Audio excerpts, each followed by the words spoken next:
was an extraordinary moment, which I haven't talked about before much, but I'll quickly do it now because, hey, we're here. Yeah, please. And it's the moment when Don Rickles came on the set. Wow. Oh, no. And suddenly, we're in the middle of rehearsal, and suddenly everyone's going, oh, Don Rickles is coming. And I said, who's Don Rickles? They said, he insults people. Come, hi.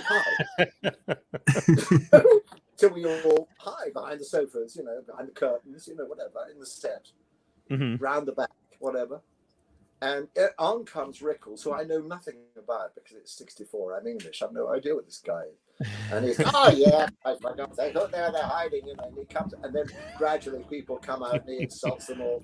And he insults us, of course, because that's what he does. But it was like giggling. It was children giggling behind the sofa.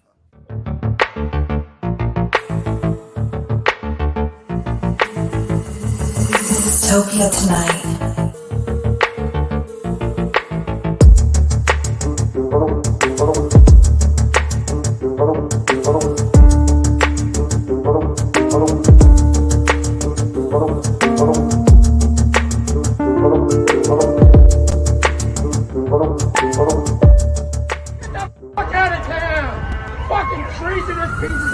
Dystopia tonight. We had a previous guest talking about this gentleman because they've been touring together, which has been a little bit difficult during the COVID times. So maybe we could play a little clip just introducing you to our incredible guest today, Jeremy Clyde, from a previous interview with Peter Asher. Dystopia tonight. And you were touring with another good friend of yours, Jeremy Clyde, and now he can't come with you on some of these gigs. Yes, my understanding is that it's very hard for someone from overseas, even from an alleged ally like Great Britain, to actually come into America now. It's not that they're officially not letting anyone in, but the whole process has become so slow and complicated. Yeah, that coming in on anything other than a U.S. passport is very tricky, and to come in time for an immediate gig is impossible. How did you guys wind up deciding to tour together? Well, to be honest, it seemed kind of obvious. I mean, it's like, because, well, look at it this way. First of all, there were only two duos in the whole British invasion, if you think about it. Yep. And the similarities between the two of us were ridiculous. Right. In both cases, we were from London. We weren't from Liverpool or any, working class northern area, all from London. In each case, there was the tall, handsome one who sang the low part. The short, nerdy one wearing glasses sang the high part. That describes both duos. Right. And even odder in a way was that the lead singer in both bands had their name second. Right. So it's right. Weird. So anyway, Gordon sadly died, of course. And then when Chad died, retired and subsequently died, it was kind of, we looked at each other and went, it's kind of obvious because that way we get to do a show where, he gets to sing Well Without Love and Nobody I Know and I Go to Pieces. And I get to sing Yesterday's Gone and Willow Weep for Me and all the, all the Chad and Jeremy hits. So it seemed kind of irresistible. Plus, we're both actors as well as musicians. As Jeremy, even more so than me. I was a child actor mostly, but we both enjoyed being on stage, and we try to inject a little of what we fondly consider witty repartee into the show. So, it honestly seemed like the logical thing to do to us. So, we both do other stuff as well, but we do go out together, and it's fun. Pleasure, Jeremy. How are you? Yeah, I am. Guys. So do you feel trapped in England? Yes. No, seriously. And in order to get, first of all, I can't go to the United States at the moment. It is just impossible. There is a ban unless you are sort of important to the welfare of the nation. And perhaps important though I am, that may not apply. Okay. Right. So that's that. And then, of course, the Brits now can't go abroad. So right. So if you want to have a holiday by the British seaside, you're going to pay double, and you'll be lucky to find a cupboard. So it's all we're all trapped. We're all trapped by this damn thing. Anyway, there you are. Yeah, I had no idea that that it was such a difficult thing for even performers to travel from Britain to the UK until I was talking to Peter Asher about it. I had no idea. Yeah. if you go on, I mean, my gov.com, my British, it says all travel is impossible to the United States. I mean, it's sort of okay. There's no sort of, wow. I'm not negotiating here, you know. Yeah, that's brutal. I had no idea. And I mean, we're not really looking to travel too much over here, as far as I know. I mean, it's mostly just within the country or whatever. But even then, it's like, sure, we've got so many incidents and so many things going on planes and stuff. It almost doesn't seem worth it to do it over here, because you never know what kind of a lunatic you're going to run into. That's right. That's right. Yeah. And yeah, it's bad taste. It's boring all around at the moment. Dull times, dull. Yeah. Oh yeah. Have you been able to do much, like since it's, I don't know what it's like over there necessarily with the restrictions and stuff, but have they loosened it up a bit? Have you been able to get out and do some live stuff or no? Get out and do what? Do some live shows or no? No, I mean, they're beginning. Live shows are beginning. My credibility as a musician is in America. That's a slight problem. Okay, but I mean, I've managed to do with my other hat on. I just did a little television thing on a television. You know, it's going to be a drama. It'll come out in the autumn or next year or something. And that was fine, except it wasn't at all fun, because part of the fun, particularly if you've been in the game for a long time, like I have, is you meet old friends and you go, oh my God, you're on this too. And then you chatter, and, you know, and then you have to do some work. And then you get some more chatter. Not anymore, because you sit with a sort of, you know, you're only allowed to talk to the people you're in the scene with, which is a bubble. Yeah. You have to wear masks all the time. You're kept in your Winnebago, or in my case, Loserbago. That's an old joke. You know, and food is brought to you on sort of, it's like being on an airline, and it's really weird. Wow. And so the fun has rather gone out of it all, but that applies to a lot of life at the moment. I mean, but there you are. Hey. Absolutely. No, absolutely. It will be wonderful. Yeah. Yeah, I hope so. I mean, I've already had to start canceling stuff again and not being able to go back out on the road and stuff. Oh, you too, huh? Oh, really? Oh, yeah. Just because people have been, I mean... things don't seem to be getting a lot better. I mean, they're better. They're better. But, I mean, indeed, I've had, you know, my jabs and all that, but now I'm looking for a booster, I imagine. So, you know, we're in that situation. Same here. Yeah, I think I get mine. Yeah, I think I get mine in November. It's supposed to be like 8 months or 6 or 8 months or something like that. You're supposed to get a booster. So mine comes up in November, right around my birthday. Happy birthday. I think that'll be a nice gift. Yeah, I loved your Facebook. I was following all your stuff on Facebook during the, like, I guess like the beginning, middle of the pandemic or whatever, when you were just coming on to play songs. I love that. I'm still doing it. Every week I go on, I do a song and a bit of a story and a bit of a chat. A lot of it has to do with Chad, and some of it doesn't, because these are all the old songs the songs that I've been have been in the bottom drawer.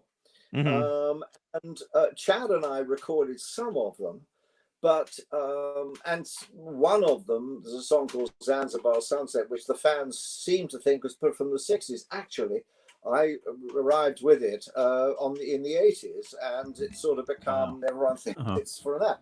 So but I have an enormous amount of material, and after, you know, I mean, age, after my 70th birthday, after that, I thought, well, I'd better do something about this.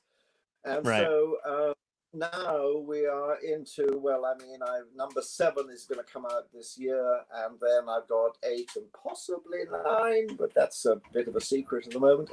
Anyway, you heard it here first.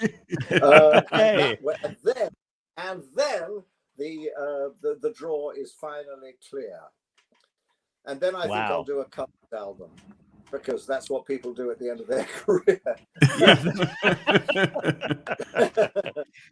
What do you have any favorite songs you like to cover? Yes, but do I have to tell you now? No, you don't have to. Version of I've got a fantastic new version of Wake Up Little Susie, completely reworked. That's great. As a matter of fact. But again, you heard it, you got all this out of me now. You see how it is. And it's early in the interview too. By the end of it, you're just going to be spilling everything. It's early for me. That's true.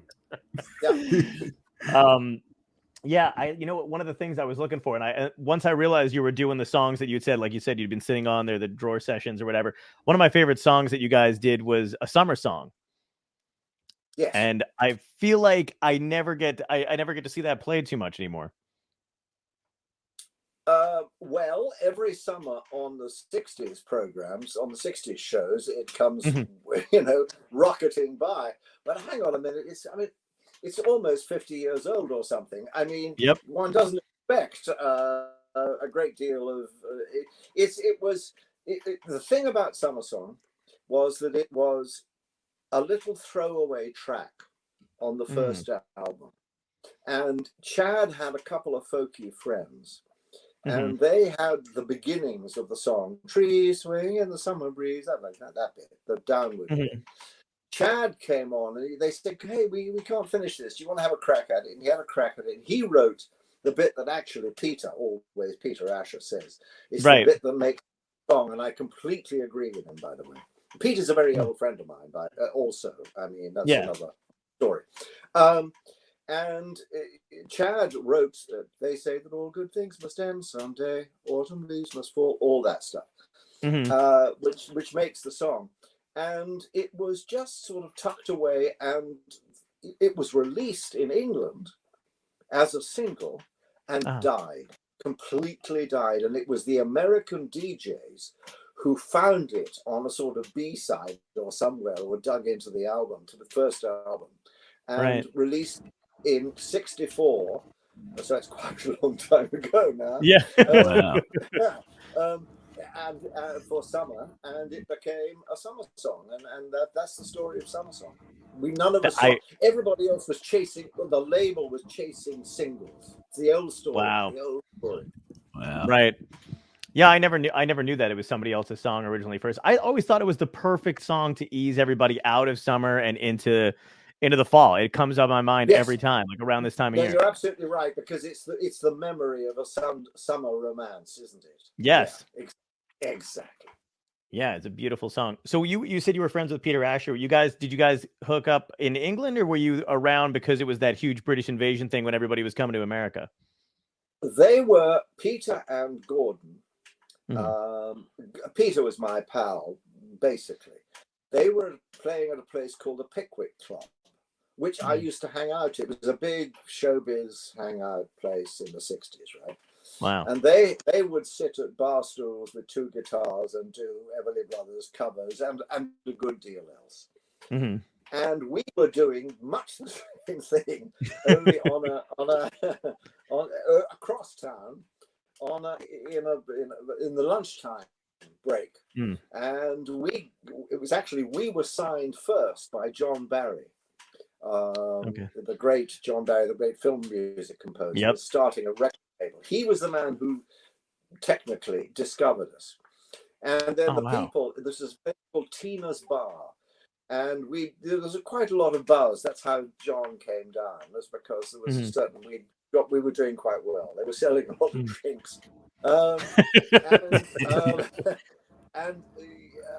then John signs us, and we are off to fame and fortune. And they say, "Oh, that's a shame, because it was going so well. You don't have to know anybody else who's doing this kind of thing." I said, "Yeah, it's my friend Peter Asher. He's working with his pal Gordon across the road. I mean, that's sort of a mile away up there. I'll see if they want to do a lunchtime as well." And they did. They picked up the gig, and then they were signed after us, but to a very big label called Capitol. We were on a tiny little label, but there you are. That's the story. Wow. Was the goal for you guys always to get to the United States? I'm always curious about the British invasion. The whole thing was like, some people had a great success in England and then came over to the UK, and then came over to America and then really blew up. but then it's like, was that a goal for everybody, all musicians back then, or? No. When we recorded Summer Song, I've got to get this right. 1963. That's early if you look at the Beatles and the Stones and everybody else. I mean, that is really early. Yeah. Because we got signed first.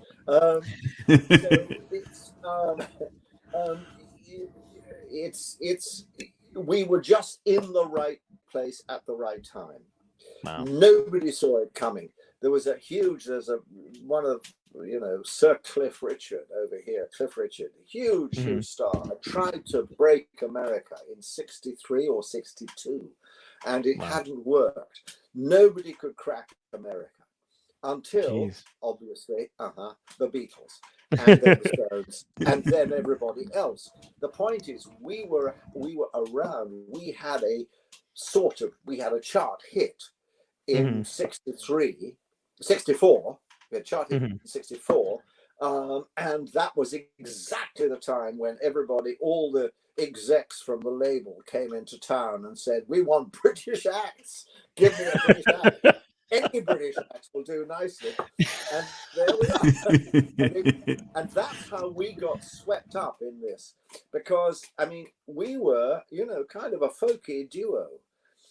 Peter and Gordon were slightly more rocky. Because Gordon had a real rock and roll voice. One singer. And then Peter had a really good commercial ear. We were kind of just sort of hanging about doing Peter, Paul and Mary covers, and then it all sort of took off.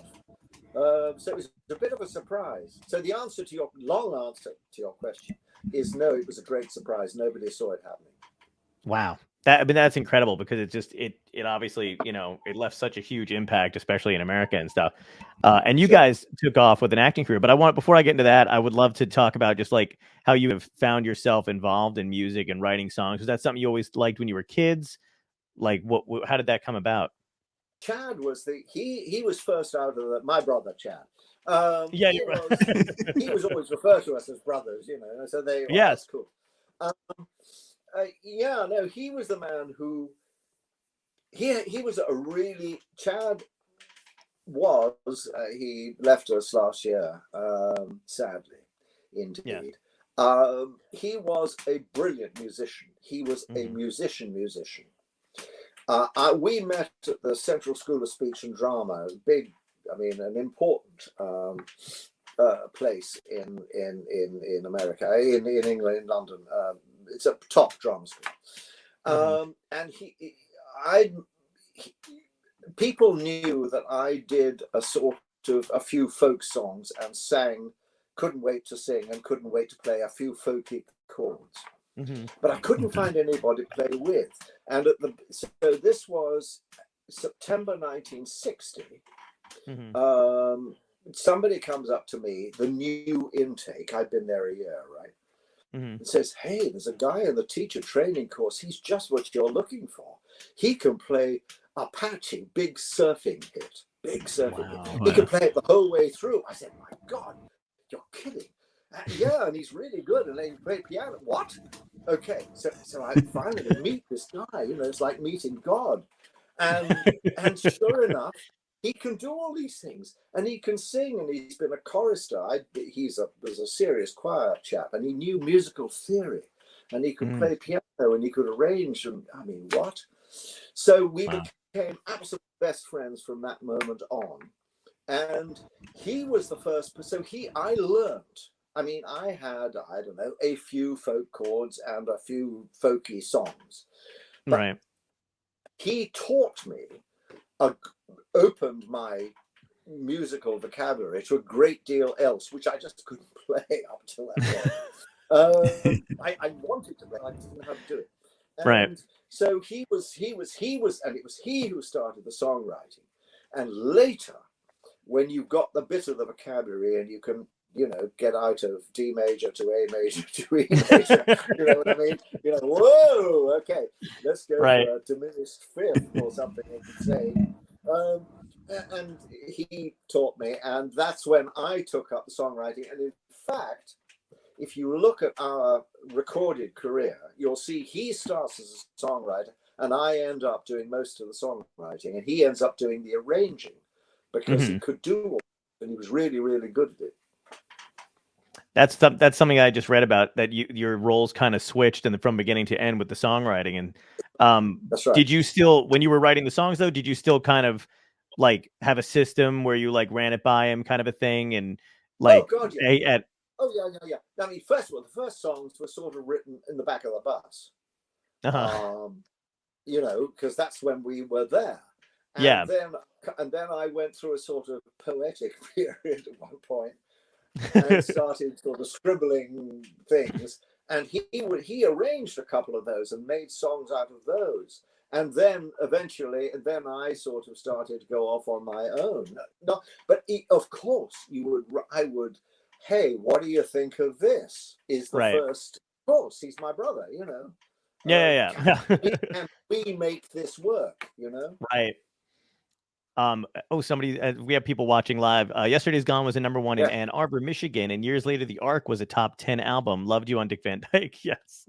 Good. Great about The Ark. Pleased about The Ark. I love The Ark. Yeah. The Ark's a cult album now. I wrote a lot of The Ark, so I would. So I'm curious though, like when you were doing the lyrics and stuff like that, because I always ask musicians and stuff, how does then the music come into play afterward? Because is it mostly focused on the lyrics and then writing music to what you wrote, or did every now and again you have like a tune pop in your heads and then you're like, oh, I'm going to write to that tune? Back in the day, I would work. I can't talk for Chad. I can't say how he got there. But I got there through chords and things and fiddling around on the guitar. Right. Then the words came later. When it comes to the Bottom Drawer sessions and all the stuff that I wrote from 1970 to 2015 on, which is what Bottom Drawer sessions is. Yeah. That's almost all lyrics first, then music. Because I met a guy. There was a great jazz singer, Annie Ross, Lambert Hendrickson Ross, and she was a friend. She was, and I met her in a television studio in about 1980, 1979, something like that. And hey, Annie, hey, Jeremy. She said, we're giving a party. Do you want to come? Christmas party. I said, sure, I'd love to. And there I met an incredibly tall, like 6'7" tall guy, in a cowboy hat. And I said, what do you do? And he said, I'm a lyricist. And I said, I've always wanted to meet a lyricist. And we then wrote, his name was David Pierce. He was a big guy on the scene. Big Dave Pierce was, well known. He'd been part of a band or had worked with a band called Meal Ticket. They'd had their moment in the sun in England at the time. And we wrote for 35 years together. And that basically the Bottom Drawer sessions is mostly about Dave and my work. And I discovered that I could, and I've done it with other people, is if you give me a good lyric, I can in fact set it. It's a gift. And what it does is it speeds up the process. Because, what are you going to write about? Hey, woke up this morning feeling mighty bad. Hey, it's been done, guys. Right. Okay. So and it meant that I just went through all his stuff. Yes, no, I'll have a bit of that. Yes, I'll try that. And it was like a fountain, and I just stood underneath and caught the bits that worked for me. Wow.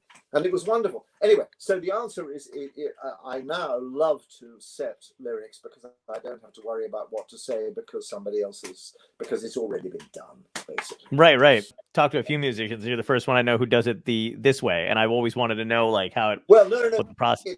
It's very much the Elton John Bernie Taupin way.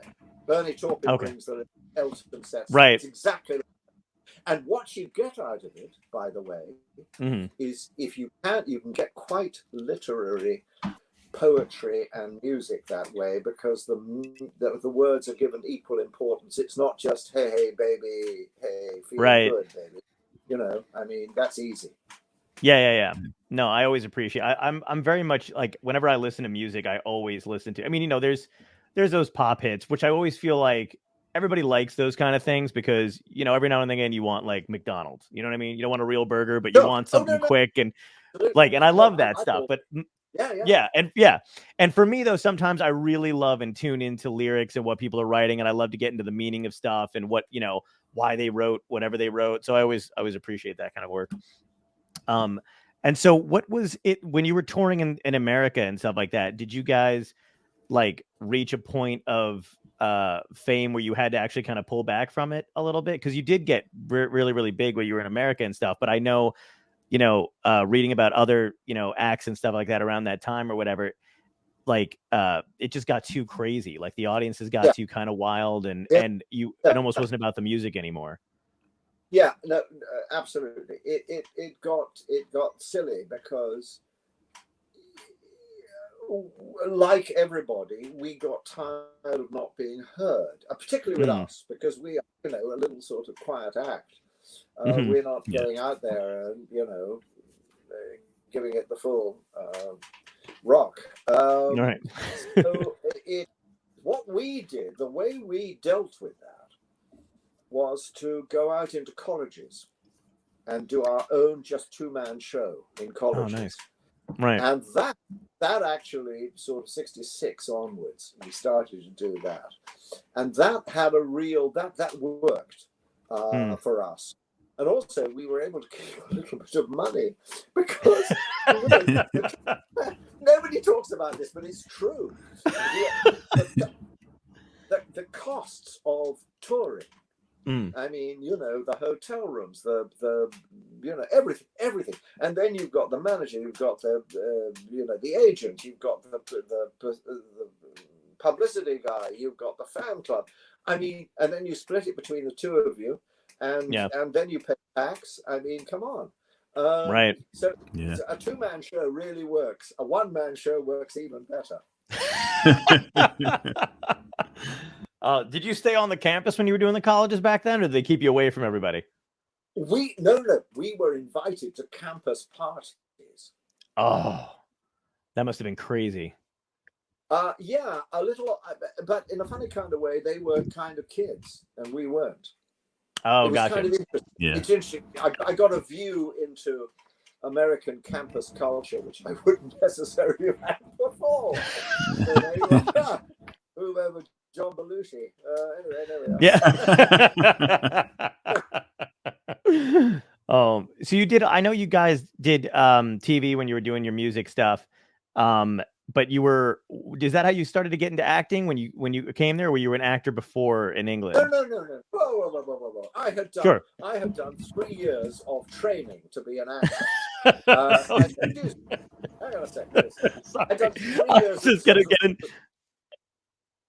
3 years at the Central School of Speech and Drama, taught by vocally, you know, taught by the people who taught Sir Laurence Olivier. So there you are. Then I do a year of repertory theatre, and then that is the moment when my union goes on strike for the first and only time it's ever done it. Wow. Equity, and that is why. Chad and I'm a young actor. I've come back to take the town, right? Absolutely no question of that because nobody's working, right? And so then I ring Chad and Chad, and I remain friends and everything. He's now working for a music publisher, copying scores by hand, You know, wow. I mean, exactly. Now you just get a copier. In that day, you got Chad. So he's miserable. I'm miserable. And we go, let's do some work together again, like the old days, like we did, you know, back in when we were at Central. And that's how we. Anyway, there you are. I'm like. Well, the question was how you actually wound up getting into the acting scene and stuff like that, because I've seen you in a lot of different TV shows and stuff like that over the years. Okay, here's the thing. The word spread that we had come from drama schools and we could sort of stand up and do the thing. Therefore, we lived in Hollywood. Availability in show business is a very big deal. Let me tell you. If you're there, you've got the job. It's true, man. It's true. And so Chad and I were there.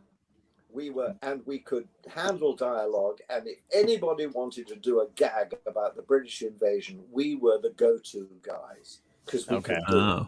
That's how it happened. It's the acting comes first, then it's discovered. Whoa, they can actually, and people would come up to me and say, "Oh, you're a really good actor," and I would get actually quite cross because I had actually by that time done a great deal of, you know, Chekhov and Shakespeare and God knows what else. Right.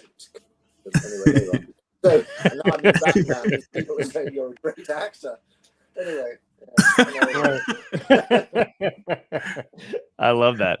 What I got to talk to you about the Dick Van Dyke Show, because that is one of my all-time favorite episodes. Is the Redcoats are coming, and it was cool for me because when I was a kid, I mean, my mom is the one who introduced me to you guys. She loved all that kind of music and stuff, and so I got to listen to a lot of it with her. And then, of course, she was a huge fan of the Dick Van Dyke Show.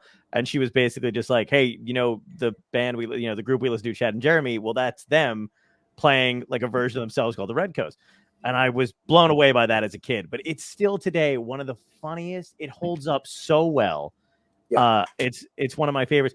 What was that? What was that like kind of playing? Because that you'd said earlier, like it's you know, if people wanted a British invasion joke, they'd go to you guys because you do it so well. Is that how you wound up getting onto the Dick Van Dyke Show and Carl Reiner with all those guys? Or yes, exactly. And it was extraordinary. I mean, we were essentially straight out of drama school, and there we are with the gods of comedy.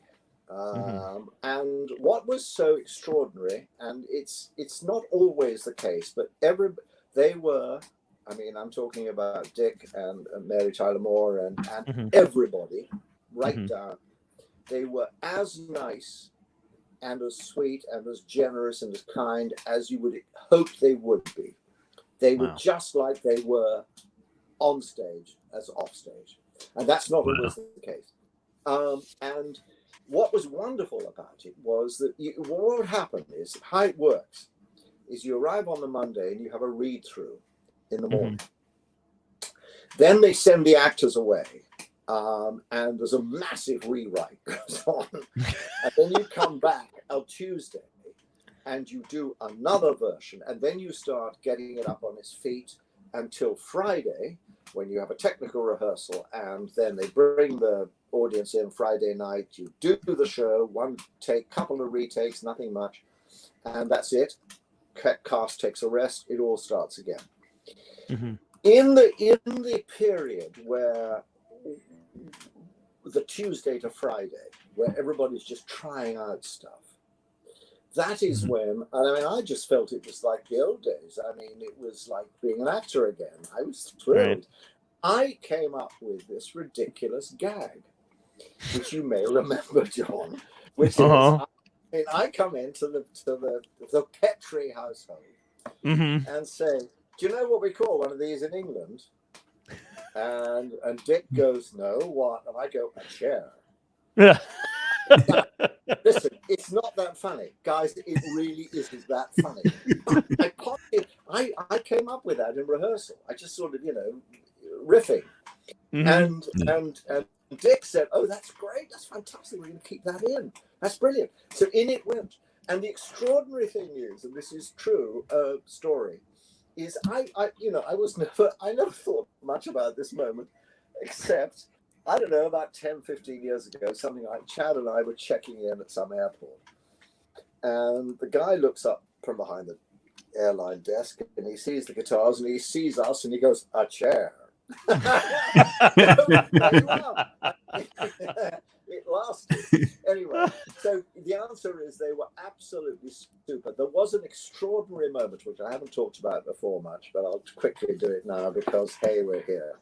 Yeah, please. And it's the moment when Don Rickles came on the set. Wow.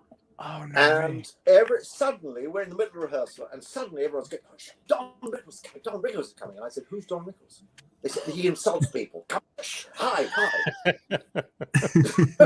So we all hide behind the sofas, behind the curtains, whatever, in the set, round the back, whatever.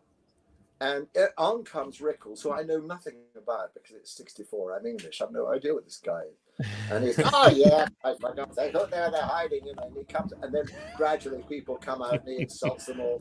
And he insults us, of course, because that's what he does. But it was like giggling. It was children giggling behind the sofa. Oh, my God. You've got to understand this. It was that much fun. And Rickles just went for the, "Hey, I think you look like a girl," Yeah. He went for that. He couldn't think of anything else to say. Anyway. Right. Anyway, there you are. You heard it. Oh, that's fantastic. I had no idea he popped on the set like that. I love stories like that. Everything I'd read about the Dick Van Dyke Show was that it was a very nice set, and they were all very like it was basically, I think they always used to describe it as like Camelot. Sure. In what way, Camelot? As in like the best, because it was like lasted 5 years. Like it was the best 5 years of anybody's life. It was like a dream, basically. I can absolutely. I mean, the little bits that I saw of it were exactly like that. I mean, these were people who knew they were at the top of the game, at their game. They were at the top of their game. They were having a wonderful time. They were riding this beautiful thing. It was wonderful to be a part of it. Yeah. Nice. I almost made the password to get into the studio Paul Revere. And then I was like, I don't want to give anybody a hard time. Question is, I have no idea who was Fred and who was Ernie. I'll tell you something else. The thing about Batman was that Batman, we were Chad and Jeremy in Batman. Right. 2 episodes of Batman, and we were actually Chad and Jeremy because we'd been Fred and Ernie on the Dick Van Dyke Show, and we were Nigel and Patrick on the Patty Duke Show. Patty Duke Show. That's right. I lost her name for a second. So we finally got to be ourselves on Batman. So there you are. Yeah. I was gonna say, I was gonna ask how many times you actually got to play yourselves and stuff. And it was only Batman, huh? Wow. Yeah, that was it. What was the idea behind? I mean, were you playing when you were the Redcoats? Were you playing Chad and Jeremy basically, or were you trying to be another? Like, who were you imitating there? I and Chad actually, but I know we get into the subtleties of English accents at this point, which is difficult for Americans sometimes. People would come up to me and say, "Are you from Liverpool?" And I would say, "Surely you realize by my speech that I am not from Liverpool." It doesn't. I mean, I've not got nothing against the speech Liverpool. I love it, but hooray for Liverpool and the Beatles and the whole, the whole thing. And Brian Epstein, but they don't talk the way I talk because I come from London, and that's different. I adopted, and Chad did a sort of version of it. I didn't go Liverpool, but I went more northern England. I spoke like that. Yep. I didn't, which is more of the sort of Manchester or Lancashire accent. And, I did that like that. So the answer was, I wasn't playing myself at all. No, I was playing a version of a group that wasn't Chad and Jeremy. That's for sure. Right. Okay. Yeah, because I noticed with the different accents, I wasn't sure if there was a band that you guys knew that you were trying to like emulate a little bit, or if you just went a different way. No, I mean, the Hollies were from Manchester. We knocked about a number of the bands who they came from all over. Some of them talk like that, because they were from London.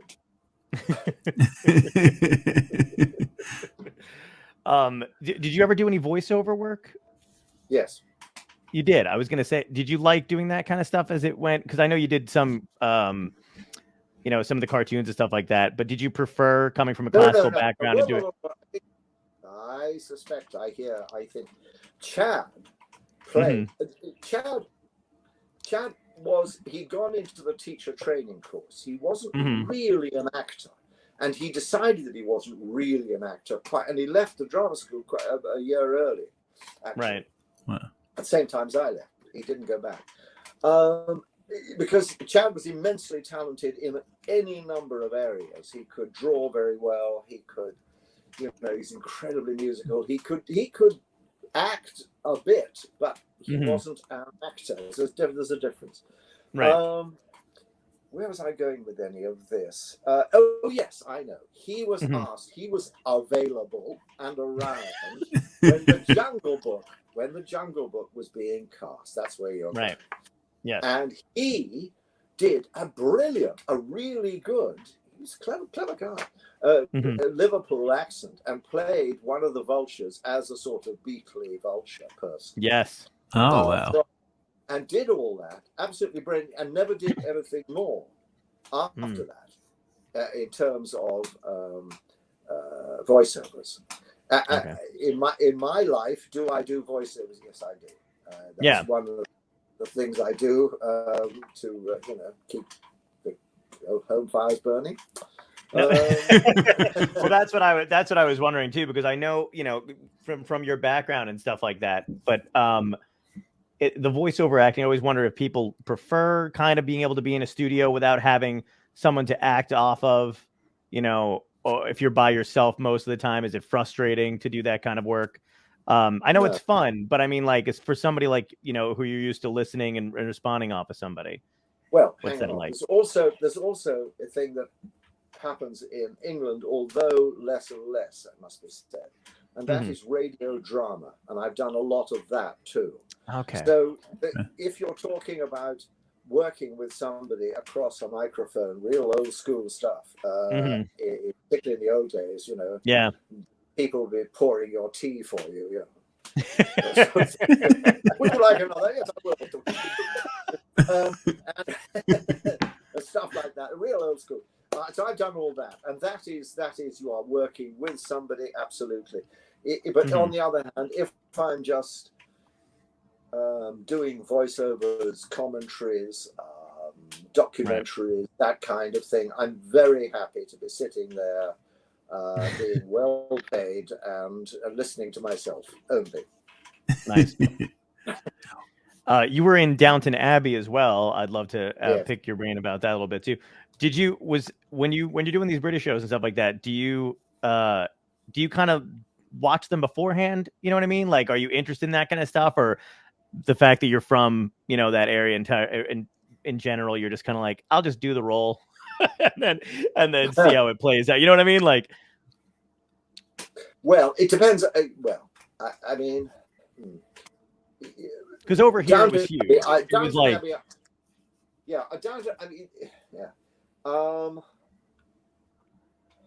Downton. Certainly, I can talk about that. Downton Abbey, I'd seen because everybody had seen.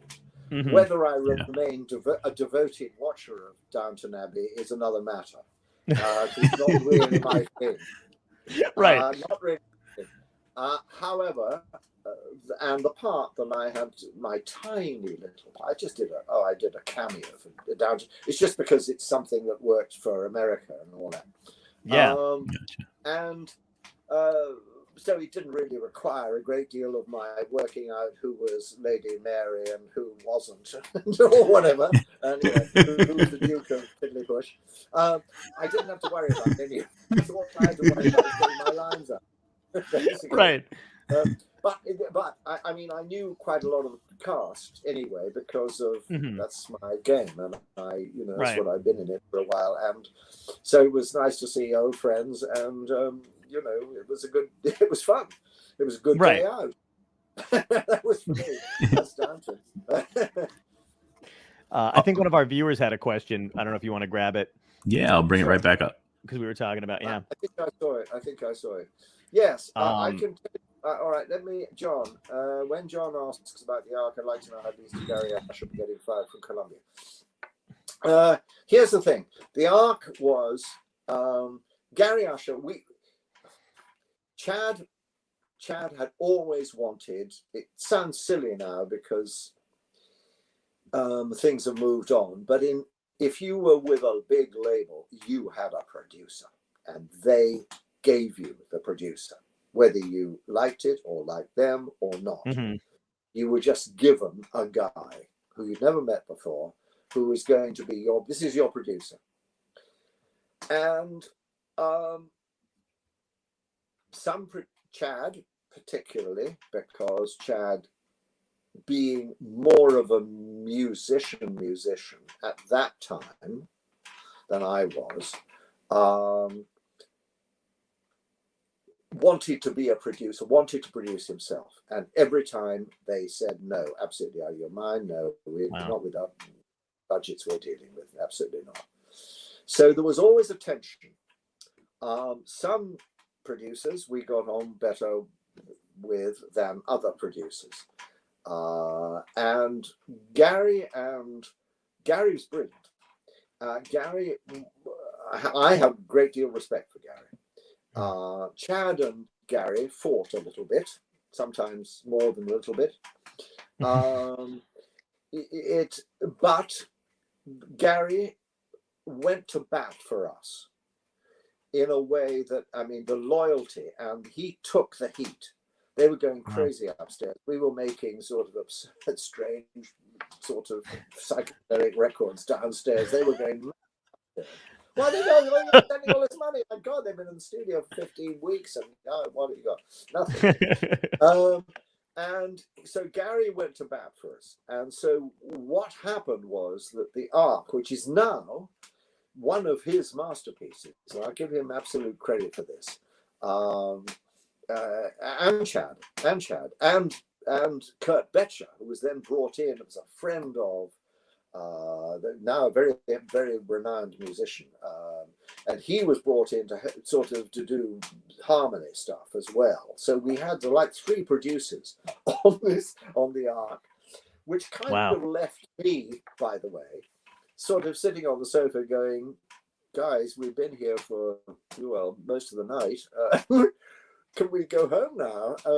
Because no, we're going to speed up the voices and we're going to make 16 by okay. The thing was, they were trying to make 16 tracks, so you get 2 8-track machines and you hook them up, and it works for about 22 seconds, and then they start to, it goes wrong because the phasing goes. You've got 2 turntables going at the same time.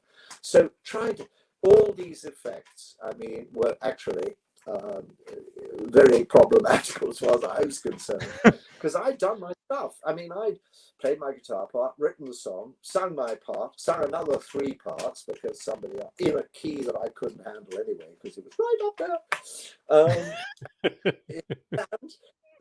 So there we are. But Gary got fired because he stuck with the Ark.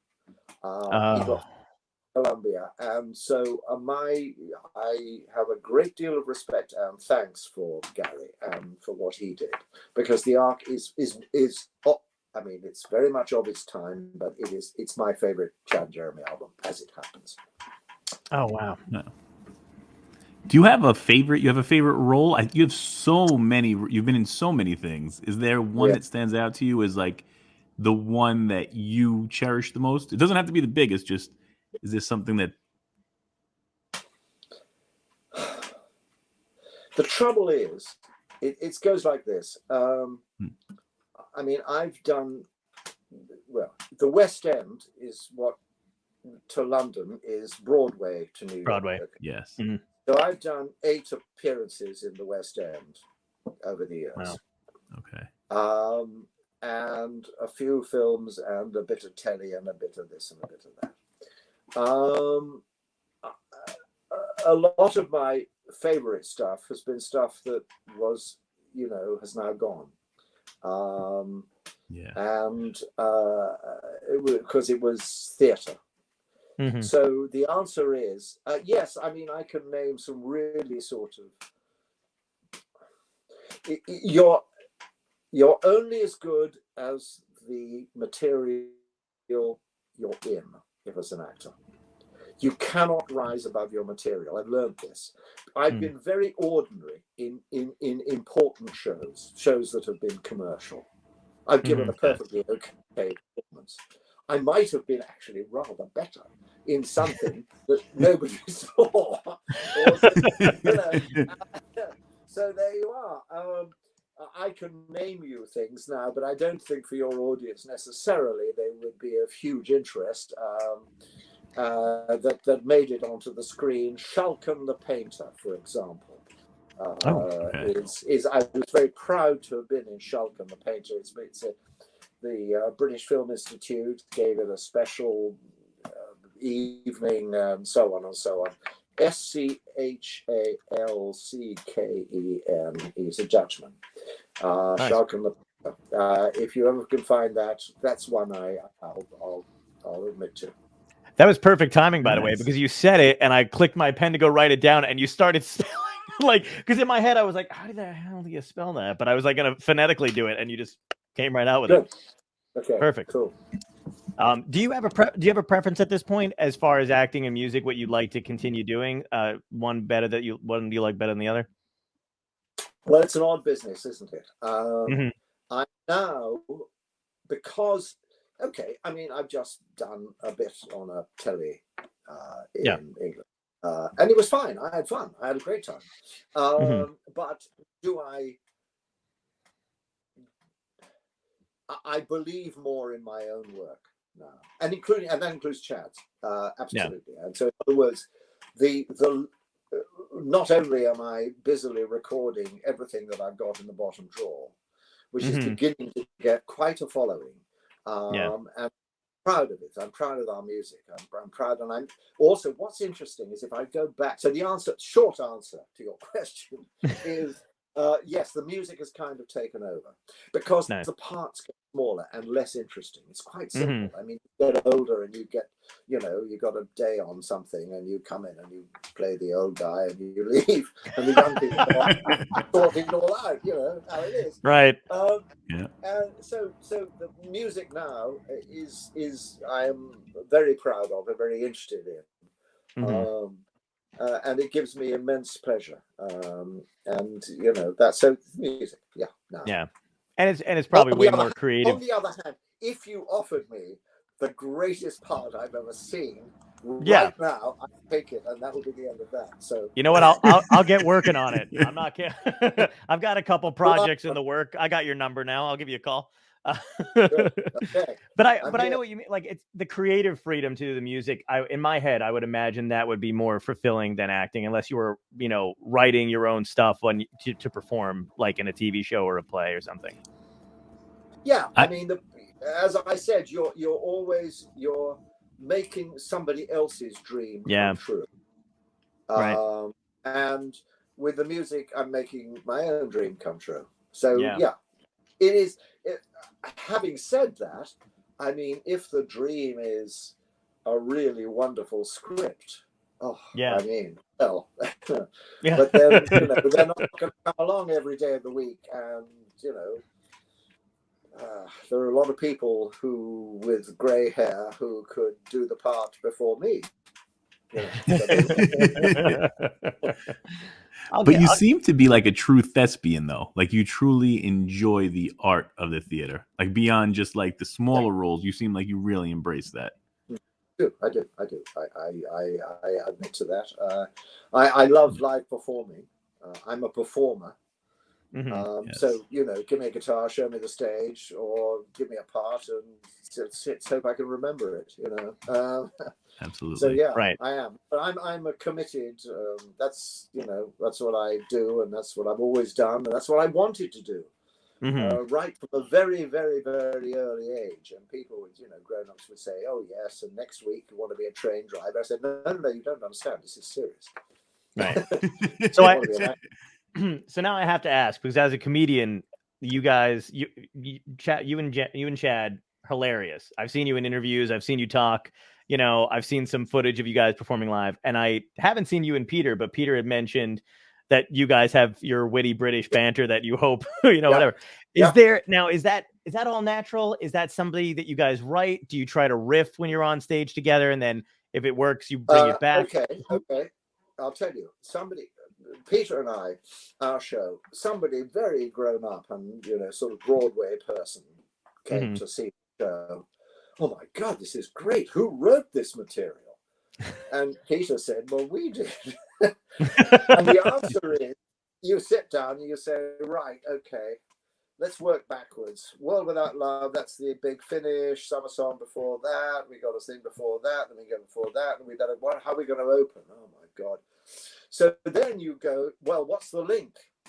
Have you got any stories about?" "Yes, I do. Hey, do you remember the time I came over to your place when you just met James Taylor?" "Oh, I'd forgotten that." "No, okay, well, I'll put that bit in, okay?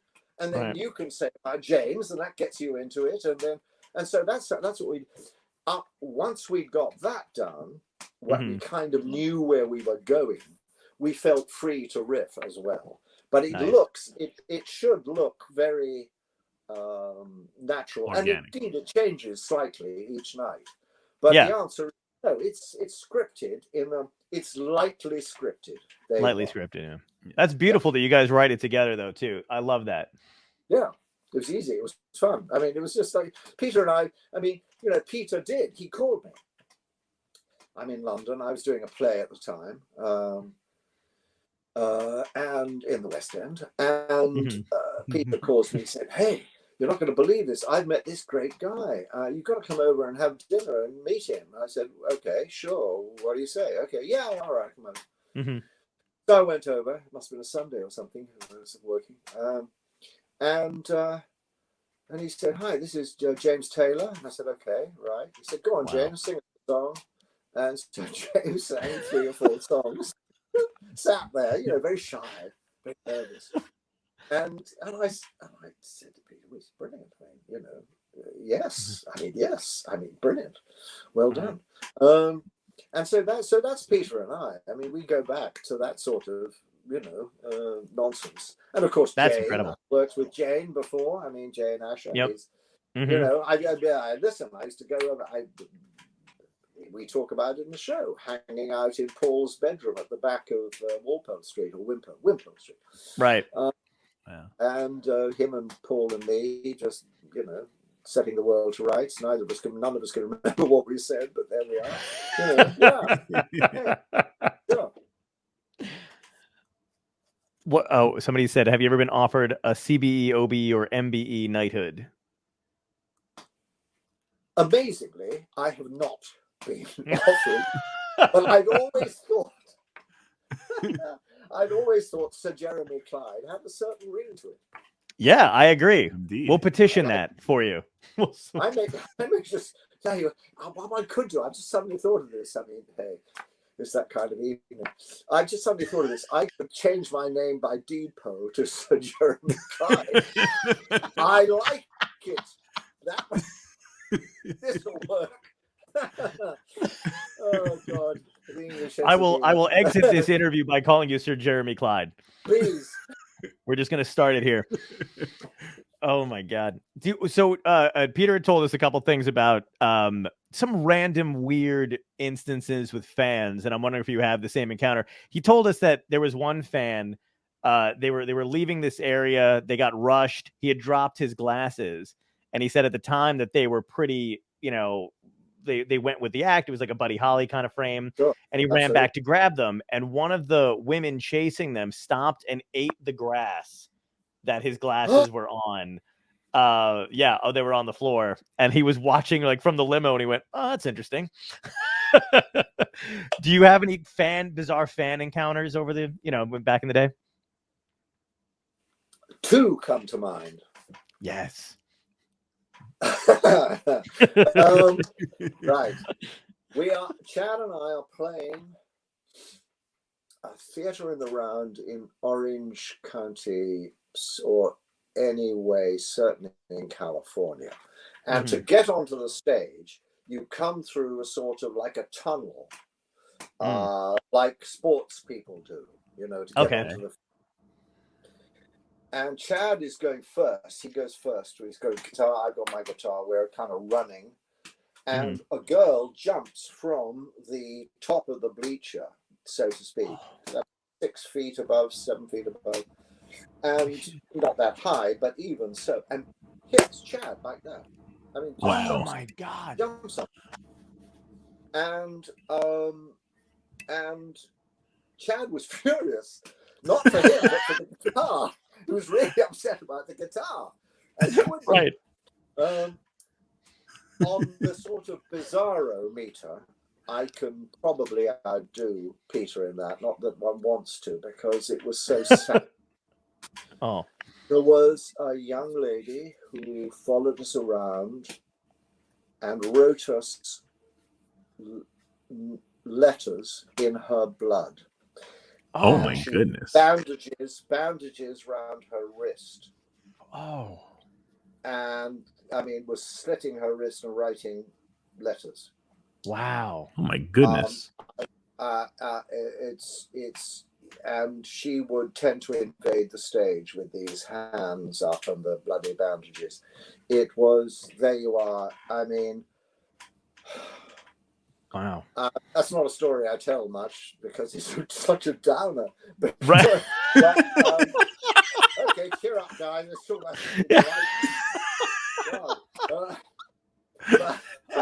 John's looking for some serious groupie stories, and you just got a big yeah. We got a Stigmata fan. No, seriously.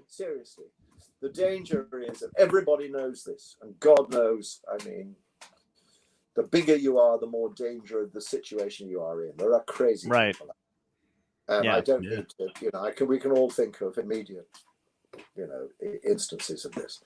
But you've got to kind of watch it. I had another story. Okay. Yeah. This is Peter and I were playing this show. Peter and Chad and I were playing this show. That's right. One of the very few that we actually did together. I think there were two or one. Wow. And maybe Gordon was there. He was Gordon. It was there. That's a historic moment. Man. Anyway, and I was signing, and because it was a big show. They have like you have on an airport. You have lines of people like that. You know what I mean? You're not just in one line. They put you you go around. Yeah. Oops. Right. And I'm sort of sitting there chatting to Peter next to me or something, and look up and I see this woman with mad staring eyes. And I think, this could be a bit odd. Not sure about this. And then she's getting closer. Now she's 2 layers away. Now she's 1 layer away. And she finally arrives and she says, "I'm your cousin." And I say, "Well, really? Goodness. Tell you what, I'm rather busy at the moment. If you'd like to wait for a moment backstage, we could sort of hang on, talk about this maybe." I've waited all my life for this moment. And she was then taken away by security. Right. I'm still standing, right? The guy comes back. That was a weird one. He said, I know, so don't worry, so we spotted her early. I don't know what, she may have been a relation of mine. She may have been. Right. And I don't know what I was supposed to do. I don't know what was I supposed to go, "My cousin, at last." Oh, when? It's been too long. Right? It just. Oh my God. And because I was polite, but I said, "Look, excuse me, I have a few other things I'm doing right here at the moment." And it was like, how dare you? It was scary shit. So anyway, there you are. Wow. That's crazy. Oh yeah. It's weird that they always come up to you before a show. The crazies always think nothing of what's going on around them. They're always just like, I need to talk to you now. Yes, that's right. That's exactly right. That's exactly right.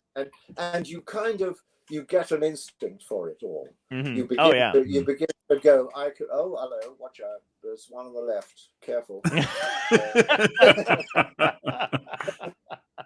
I don't know if you've ever got, I don't know if musicians get these kind of backhanded compliments, but I love, when there's an older table in the audience, and it's usually like the older women who like to approach, me after a comedy show, whatever, who I think are trying to be genuinely nice, but it always comes out like, I thought you were hilarious, but no one else at my table was laughing. It's just like, I appreciate, thank you, but you would, to me though, and I'm just like, a little too much information, but yeah. How about the one, I used to love you? That's always good. Oh, you don't believe I used to love you. Right, what about now then? Yeah, those are. Oh my God, that's great. It's just the weirdest stuff that people think is just complimentary, or they feel the need to tell you. The thing you did last time I saw you, you did it again. I didn't know you were going to be here again, ma'am. I had no idea that you were going to be back. Yeah. That's right. Yeah, it's always so weird. You're still doing do you have? I was gonna say, do you have a couple more minutes? I just have a couple more questions, but if you need to, I need to have a hard out. Good. Why not? So when do you have somebody that you loved, like a huge moment where basically you remember thinking like, holy shit, we've made it, like opening for a huge band or anything like that, or maybe performing at a certain arena where you were like, this is unbelievable, or you know what I mean? Like, was there ever that moment that you and Chad had? Yeah. I'll give you one. There are several, but I'll give you one. Mm-hmm. Hollywood Bowl. Oh, wow. We played a Hollywood Bowl with an enormous lineup. I know Loving Spoonful were on and various other. Wow. And we lived in, we were all living in California at the time. So to be played a Hollywood Bowl. The thing about the bowl at that time, 66, 67, I don't know, in there somewhere, is they hadn't upgraded their sound system. So the bands would come on, the funkier bands, the rockier bands would come on and blow the speakers out. That's not actually literal. That is kind of that the equipment couldn't handle what they were pumping out. Oh wow! So we, as a result, because we went on and did our comparatively quiet set, even though we had a drum and a bass player at the time, so we were a 4-piece, but we didn't crank the amp up to 11. That's the way we were. So in fact, we did rather well. And so I remember that. And then I remember being backstage. And after we went on, Percy Sledge came on. Wow. And I was standing backstage and I just met Ray Bradbury. Oh, wow. And because Ray Bradbury's daughter was a big Chad and Jeremy fan, and he got the tickets and he was there. And so the great man came by, and I was reading Ray Bradbury at the time. So this was reasons to remember this night. Is not only we played the Hollywood Bowl, and I met Ray Bradbury and had a long conversation with him, but also standing backstage in a sort of warm California night. And you can relax now. You've done it. Good. There is the sound of Percy Sledge singing "When a Man Loves a Woman," and it's sort of going up into the. I can hear it from there, and I'm looking up, and I think, "Hang on to this moment, Jeremy. This is magic. This is what this is what you signed up for." Yeah. So that's beautiful. There's one. That's beautiful. That's fantastic. And I'm going to ask you a question that we ask everybody on the show to wrap up, basically. If you had if you were going back in time and you could talk to your younger self and give yourself a piece of advice that you know now that would help you later, what would it be?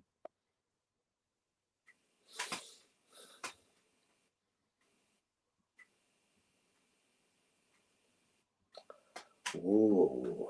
Mm-hmm. In my case, it would have been all about the fact that music lasts and theatre doesn't. Wow. Because I made decisions back in the 60s, because I was an actor. I mean, I'd done 4 years of this, but I, as far as I was concerned, it was a sort of, what am I doing here suddenly? What? Oh, right. I'm part of, I'm a musician, but I wasn't that good a musician yet. Mm-hmm. Got better later. Mm-hmm. And so I tended to go off and do theatre, a bit of theatre here and there, sometimes more than a bit. And I look back on that and I think, what on earth was I doing? Wow. Because at that time, I thought the West End, Broadway, was more important. Was more intellectually stimulating than popular music. And I was very, very wrong in that. And that's the lesson I would tell myself. I would say, don't do the play, stick with the music. Time for the play later, or time for the movie, or whatever. That was great. Well, I want to just thank you again for coming on. I absolutely love, your music, and I can't thank you enough for taking this time, to speak to us. Well, it's been fun, guys.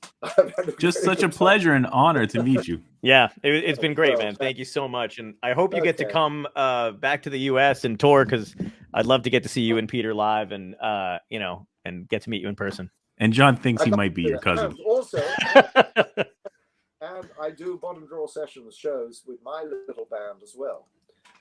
Great. So I love working with Peter. Right. Occasionally, I get to do my own stuff as well, which is also terrific. And I've got a terrific. Fantastic. band. Yeah, exactly. Wonderful. Yeah, I'd love to see you live as well and just meet you in person. And you know what? Actually, we didn't bring it up in the beginning. Can you draw at all? Can I what? Can you draw? Tom had mentioned it earlier. That's right. I forgot to ask.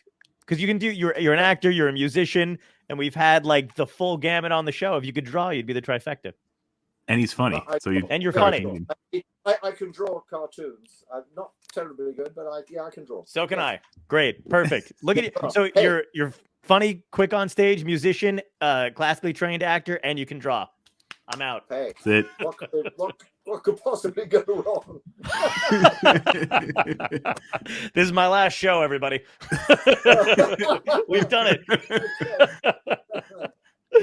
Oh man. Well, again, thank you so much. And we'll plug all your stuff and we'll get this out to you. Yeah, absolutely. And anybody that wants to check them out at www.bottomdrawersessions.com is the best place to find all of those. So I put that right into the link so everybody out there can click on it and go straight to it and then take a look. Thank you. Such a pleasure, Jeremy. Thank you. Pleasure. Take care, man. Bye, guys. Peace. Thank you. Talk to you in a bit.